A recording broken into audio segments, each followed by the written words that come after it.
জাতীয় দলের ক্রিকেটার নাইম হাসানকে হেনস্থার অভিযোগ উঠেছে। গতকাল রাতে কিন্তু লালখান বাজার থেকে তাকে তুলে নিয়ে যাওয়ার অভিযোগ উঠেছে পুলিশের বিরুদ্ধে।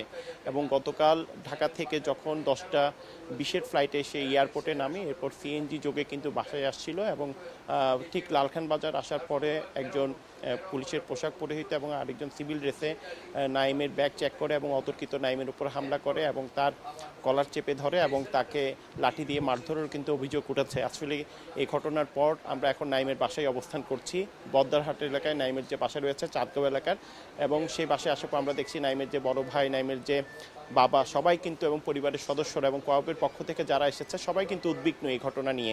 আমরা আসলে জানতে চাই, আমার পাশে নাইমের ভাই অবস্থান করছেন, আসলে কি ঘটেছিল সেই বিষয়টি একটু নাইমের ভাইয়ের মুখ থেকে জানতে চাই। কালকে রাতে কি ঘটেছিল ক্রিকেটার নাইমের সাথে? কালকে রাতে নাইম যখন কালকে প্রিমিয়ার লিগ খেলা ছিল, প্রিমিয়ার লিগ খেলা ও প্রাইম মেকার হয়ে খেলতেছিল। ওটা শেষ করে ও এয়ারপোর্ট হয়ে যখন বাসায় আসার উদ্দেশ্যে রওনা দিয়েছে, তখন আপনার লালখান বাজার এই চেকপোস্ট করে আপনার পুলিশের সিঙ্গেল দিছে, ও সিঙ্গেলে দাঁড়াবার পর ও বের হওয়ার পর ওনার পরিচয় দেয়। পরিচয় দেওয়ার পর পুলিশ বলতে যাচ্ছে ওই স্বর্ণ চোরাকার বাড়ি একটা ইনফরমেশন ওনার কাছে আছে। ও বলছে সমস্যা নাই, আপনি আমার চেক করেন। ওটা চেক বলার পর ও মনে করছে ওই চেক করার জন্য ওনারা করতেছে। এক পর্যায়ে কী করছে, পুলিশে ওনার ওই গলা চিপে ধরছে, গলা চিপে সিএনজিতে ঢুকাবার চেষ্টা করছে। আর একটা আননোন পার্সন যেটা পুলিশের সাথে ছিল, ওইটা পুলিশের সামনে ওর বডিতে মারছে। মারার পর ওর এখানে কাঁধায় মারছে, এই কোমরে মারছে, পায়ে মারছে।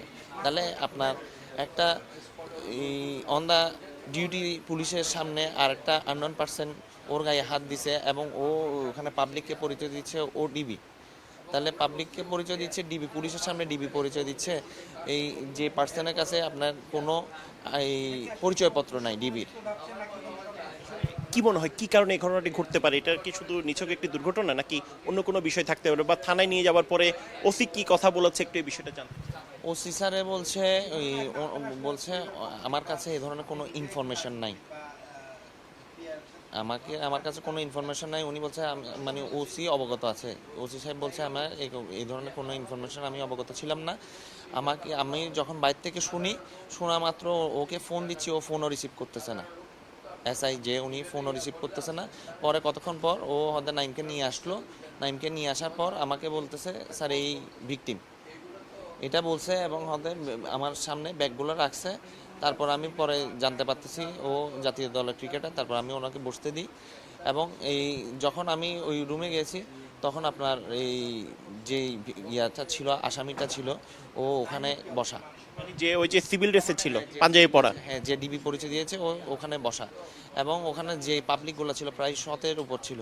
ওই পাবলিকগুলো বলতেছে ভাইয়া আমরা উনি আমাদের ডিবি পরিচয় দিয়েছে, ওনাকে যখন আমরা পরিচয়পত্র দিতে বলছি উনি পরিচয়পত্র দিতে ব্যর্থ হওয়াতে আমরা ওনাকে ওখানে ধরছি, কিন্তু পুলিশ ওনাকে নিয়ে যায় নাই, নাইম ভাইকে নিয়ে গেছে। আমরা একে ট্যাক্সি করে এখানে আনছি এবং একে আমরা থানা সোপর্দ করছি। এরপর ওর থেকে ওসি সাহেবের থেকে যখন জিজ্ঞেস করতেছি, যখন ও ডিবি পরিচয় দিয়েছে, তাহলে আপনি ওনার এই আইডি কার্ডটা চেক করেন, আমরা আর আপনার কাছে কোনো কিছু বলতে চাচ্ছি না। আপনাদের এখন দাবিটা কি থাকবে, বা এই প্রশাসনের কাছে, সরকারের কাছে, রাষ্ট্রের কাছে দাবিটা কি থাকবে? আমাদের দাবিটা ছাড়বে এটা, দাবিটা হলো আমরা চাচ্ছি ন্যায় বিচার।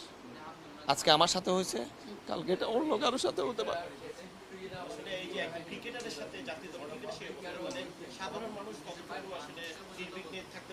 ও ন্যাশনাল টিমের প্লেয়ার হয়ে ও এখন বর্তমান যে পরিস্থিতি ফেস করতেছে, ওটা কিন্তু সাধারণ পাবলিক পারবে না।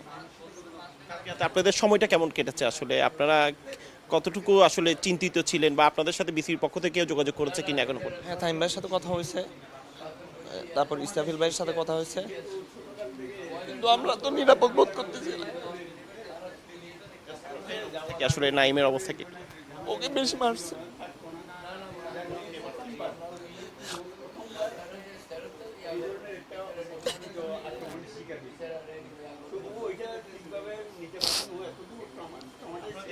আসলে ক্রিকেটার নাইম হাসানের যে ভাই কথা বলছিলেন, আমরা একটু, তিনি আসলে আসলে এই ভাইয়ের উপর যে এই ধরনের নির্মম নির্যাতন সেটি কোনোভাবে কিন্তু মানতে পারছে না। আমরা একটু কথা বলতে চাই আসলে কে হামলাটা করেছে, কে লাঠি দিয়ে মেরেছে? ওই ছেলেটাকে আমরা আসলে চিনি না। আমাদের সাথে ওরকম আমাদের সাথে কারোর সাথে ওই ধরনের সম্পর্ক না, যে আমরা মার্কেটিং করবো ওই ধরনের কারোর সাথে সম্পর্ক না। এখন ওই ছেলে অন দ্য ডিউটি এই আপনার এসআই সামনে যে ওকে যেভাবে মারলো, ওর এখানে জখম করলো, এখানে মারলো, ওই ছেলেটা ওই অধিকার পায় কেমনে? আপনার অন দ্য ডিউটি পুলিশের সামনে যে মারলো, তাহলে ওর পরিচয়টা কি? ওর ওর কি পাওয়ার? এখন আপনারা নাইমের ভাইয়ের কথা শুনছিলেন। আমরা একটু পরিবারের অন্য সদস্যরা আছে, আমরা একটু কথা জানতে চাই। নাইমের বাবাও কিন্তু এখানে উপস্থিত আছেন, তিনি একসময় রাজনীতির সাথে জড়িত ছিলেন এবং আপনারা দেখতে পাচ্ছেন পরিবারের অন্য সদস্য যারা রয়েছেন তারাও কিন্তু চিন্তিত। আসলে আমরা একটু নাইমের আব্বার সাথে কথা বলতে চাই, আমরা একটু সরাসরি আছি। আঙ্কেল, আসলে আপনারা দেখতে পাচ্ছেন আসলে এই ঘটনা হওয়ার পর পরিবারের সদস্যরা কিন্তু খুব উদ্বিগ্ন। আমরা নাইমের আব্বার সাথে কথা বলতে চাই। আঙ্কেল, কালকে কি ঘটেছিল? আপনাকে তো নাইম ফোন দিয়েছিল, কি বলেছিল তখন? আমি প্রথম নাইমকে জিজ্ঞেস করলাম যে তুমি আসছো, বলে দেয় আমি ফ্লাইট থেকে মাত্র নামলাম। তা আসতেছে 11:30টার দিকে টেলিফোন করলো যে আব্বু আব্বু আমাকে পুলিশে নিয়ে যাচ্ছে, আব্বু আব্বু করতেছে, গলা টিপি ধরছে নাকি ও আর কথা বলতে পারে না, ওর মোবাইল টোবাইল সব নিয়ে নিয়েছে। আমরা গেলাম তাড়াতাড়ি ছানগাঁও থানায়, ওইখান থেকে আবার খবর পাইয়ে গেলাম কুলসি থানায় গিয়ে দেখি ও আছে, ও ওইখানে কাঁদতেছে যে ওকে নাকি মারছে আর কি, এরা 3 জনে মিলে। তো এই তিনজনটা কে কে আসলে? যে একজন পাবলিক আর 2জন পুলিশ।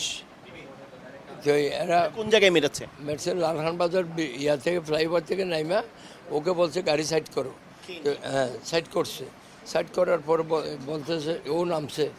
তো বলো যে কি ইয়া করবেন, চেক করবেন। তো ওর পরিচয় দিয়েছে, পরিচয় দেওয়ার পর ও গলা টিপা ওর ওইখানে ট্যাক্সির ভিতরে চাপায় ধরছে। চাপায় যখন ধরছে ও ধাক্কাধাক্কি করে বাইরে হওয়ার পর ও মনে করছে ওকে আবার ট্যাক্সিতে করে হাইজ্যাক করতেছে কিনা। আর পুলিশের গাড়ি আছে, পুলিশের গাড়ি তো প্রথম উঠায় নেই। পরে পাবলিক যখন চিনতে পারছে, বলে যে এটা নাইম ভাইয়া, সবাই ঘেরাও করে ফেলছে।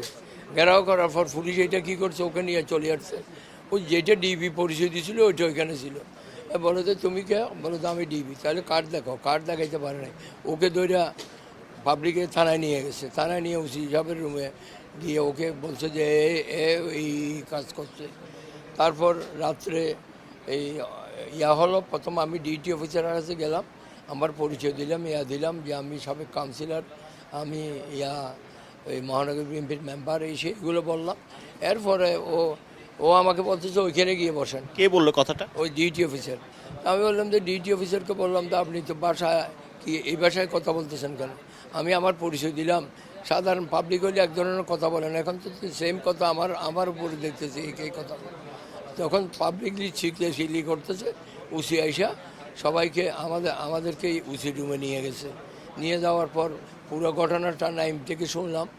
এখন এরপর এডিসি আসলো, আমি শর্টকাটে বলতেছি, এডিসি আসলো, ডিসি আসলো, এসি আসলো। ওরা সবাই বসা এদেরকে আবার স্টেটমেন্ট দিছে। স্টেটমেন্ট নেওয়ার পর বলে যে তুমি কেন ওইখানে গেছো?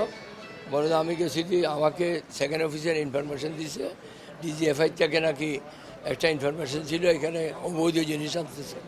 তো বলো যে ঠিক আছে, তুমি আমার সাথে যোগাযোগ করছো? উসি বলতেছেন, বলে যে না। তো আবার আমি ঢুকার পর ওসি সাহেব নাকি বলছে যে কি চোখ নামাইয়ে কথা বলো। পরে নাকি টেলিফোন আসছে, তামিম এরা টেলিফোন আসছে। তারপরে ওসিও চিনতে পারেনি যে না ওসিকে ওর ব্যাগ দেখতেছে, দেখতেছে। ওসির সাথে যখন ও স্টেটমেন্টটা দিতে চাইছিল আর কি, বলো যে চোখ নামাইয়ে কথা বলো। তারপর যখন টেলিফোন আসছে তখন বলো যে ওইদিকে বসো, এই আর কি। তারপর আপনার এরপর ওরা আসার পর সব কথাবার্তা হলো। তো ওকে বলো তোমার চাকরি কয় বছর? বলো তারপরে বলো যে ডিজিএফআই ইনফরমেশন দিছে এইটা। তো বলো যে আমাকে বলছো, আমার থেকে পারমিশন নিয়েছো? বলো যে না। আচ্ছা তুমি ডিজিএফআই কী করছে? ঠিক আছে। ও গাড়ি থেকে নামছিল, হ্যাঁ। তো ওর পরিচয় দিছে, হয়তো পরিচয় দেয় নাই। ও নাইম বলছে তো আমি পাসপোর্ট দেখাইছি, বিসিবি কার্ড দেখেছি। ও আমার ঘাড়ে ধরে গাড়িতে ট্যাক্সিতে উঠাইতে চাইছে। আমি ধাক্কা করে নামছি। তারপর আমি আমার আব্বুকে টেলিফোন দিছি, এগুলো ও স্টেটমেন্ট দিল। দেওয়ার পর ওকে বলতেছে যে তোমাকে স্টেটমেন্ট দেবে। আচ্ছা ঠিক আছে, তোমাকে ডিজিএফআই করছে, তোমার চাকরি কয় বছর? বলো যে 33 বছর। তো 33 বছরে একটা লোকের ইনফরমেশন পাইলে ও যখন নামছে ওর লাগেজটা চেক, তুমি বলতে হয় যে প্লিজ আপনার ব্যাগগুলো আমি চেক করবো। ওটা সর্বশেষ এখন কি পরিস্থিতি? তখন বলছো যে তোমার ডিউটি তুমি পালন করছো? বলো যে না। চেক করছো? বলো যে না। তো চেক না করে ওকে গায়ে হাত উঠালে যে 3 জনে মিলে, তখন বলো যে আচ্ছা, গায়ে হাত উঠিয়েছিল?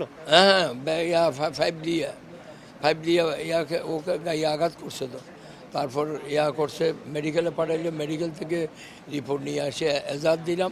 এজাহার দেওয়ার পর ওদেরকে 3 জনকে সাসপেন্ড করছে বলে বলছে, এবং এদের বিরুদ্ধে মামলা হবে বলে বলছে। আর ওই ছেলেটাকে যেটা ডিবি পরিচয় দিয়েছিল ওইটার বিরুদ্ধে মামলা হয়েছে, ওকে লকআপে ঢুকে রাখছে। এই যে কি মনে হয় আঙ্কেল, আসলে এই ধরনের একটি ঘটনা, আপনার ছেলে না হোক, উনি তো একটা জাতীয় দলেরও খেলোয়াড়, এর সাথে এই অবস্থাটা কেন হয়েছে? কেন হয়েছে এগুলো আপনারা নিত্যনৈমিত্তি দেখতেছেন।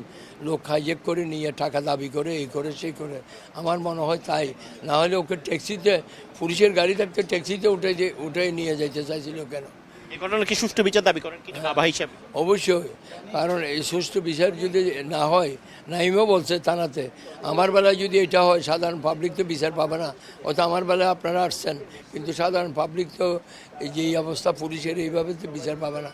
সুতরাং আমি তাদের এই বিচার দাবি করতেছি, এবং তাদের বিরুদ্ধে তাদেরকে রিমান্ডে এনে এই ঘটনা কেন ঘটেছে এটা উদ্ভাবন করার দরকার মনে করি।